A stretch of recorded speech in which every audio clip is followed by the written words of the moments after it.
I was the first African architect, first of all, first chief architect also, African. It's 1968 in independent Kenya. Iconic buildings continue to define Nairobi's skyline. KANU, the ruling party, then approached David Mutiso, the first African architect in the Ministry of Public Works. I was called when I was chief architect by Tom Boyer. They wanted to build a headquarters for KANU. Mr. Kenyatta wanted something personal. He said, no, it is you. You'll be coming to me for instructions.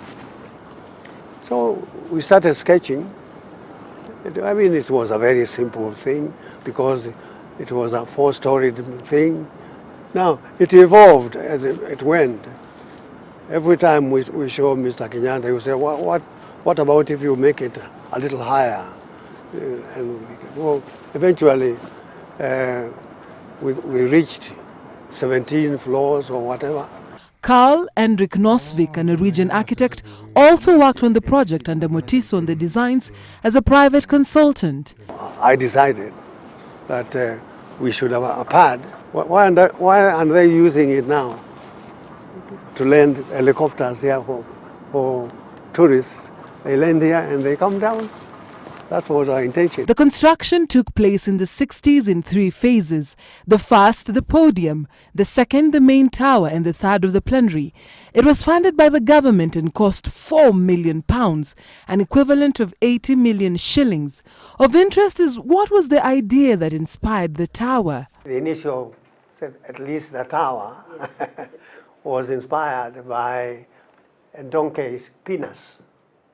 Oh. Yes. When construction was completed in 1973, Kenya's founding father Mzee Jomo Kenyatta presided over the opening ceremony of the Kenyatta International Conference Center, the KICC, in September 1973, and opened its doors to the most prestigious global conference of the time on African soil. K.I.C.C. invited the World Bank people to hold their annual general meeting here. Over the years, the KICC stood as Nairobi's and Kenya's tallest building for 24 years. A perfect picture backdrop, Nairobi's main reference point, Kenya's premier meeting ground. The KICC is now the Kenyatta International Convention Center. The building is 45 years old.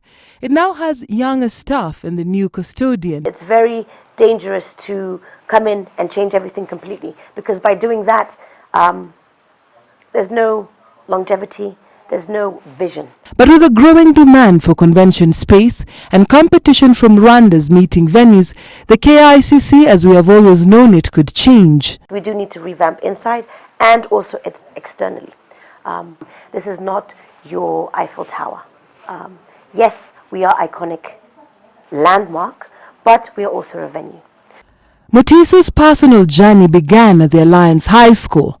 As a student, he was inspired when he saw his uncle lighting up a fire using building plan blueprints signed by the architect Imre Rosa. Other than the KICC, his company Mutiso Menezes has an impressive profile of projects. This include designing the 5 faces of Buruburu and the UN headquarters building. He retired in 1994 but maintains his private practice. But his vision for the KICC remains. I hope we will think and try and preserve the vision that we had, all the planners of Nairobi had anyway. Dorcas Wangira, Citizen TV, for your story.